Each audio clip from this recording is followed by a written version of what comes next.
You're back with Nightline. A psychology student's gone on trial in Auckland, accused of murdering and dismembering his wife.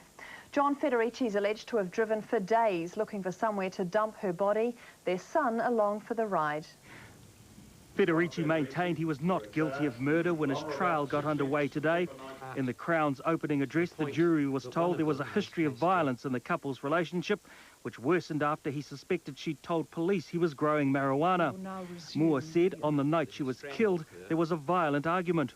He strangled her in the bedroom of the house that she had moved into only a few weeks before. And in the bedroom, 2 levels up from the floor, and the bedrooms where her 2 infant children slept. The Crown says Federici tried to dismember his wife's body before putting it in a wheelie bin. It's alleged he hired this rental van using one of her credit cards and loaded it with her body and items from her house. You'll hear that he took a great deal of trouble to hide, to obscure and to remove the incriminating evidence of the crime that he had just committed. Moore says over the next 3 days, Federici drove 2,300 kilometres from north of Auckland to the Coromandel, central North Island and back to Auckland, looking for places to dump Jennifer Federici's body and other belongings. Federici also took his 3-year-old son, Jordan, with him. Federici, an Australian citizen, was arrested trying to leave Auckland Airport for Brisbane.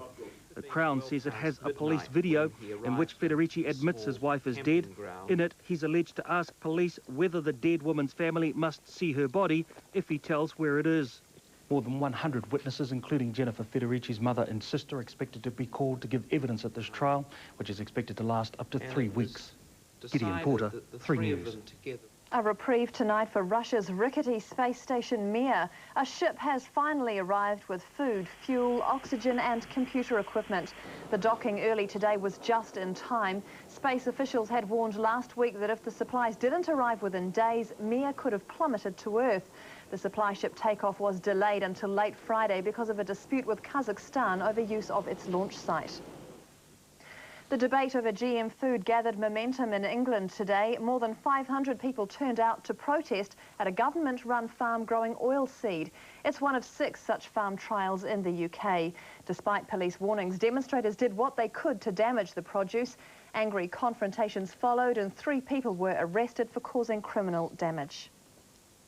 To sport now, and an invasion of warrior princesses. 20 of them spent the weekend attacking one another in a competition called Combat 2000. As the name suggests, it's not for the faint-hearted fan. It's rough, full contact, and a bit bizarre. The so-called Tournament of the Millennium was fought last night. Lady 5000 is the big cheese. Her underlings have names like Violet Vendetta and Bratface. Most are not on good terms. Lady 5000 is impervious to many of the warriors she has invited this evening. However, in me, she has her Achilles heel. You see, ISIS killed Lady 5000 around about 300 years ago.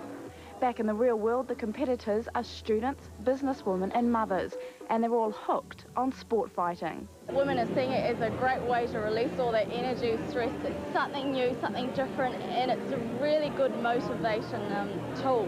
They say traditional gyms hack away at a girl's confidence and self-esteem, but sport fighting has the opposite effect. It's a mix of martial arts, boxing and wrestling. The costumes and characters are the fun part.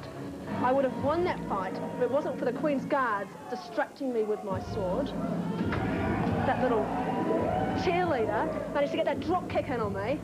The fights draw a crowd of all ages, and once the first-timers are over the initial shock, most realise it's all in the name of good fun. Tanya Page, 3 News.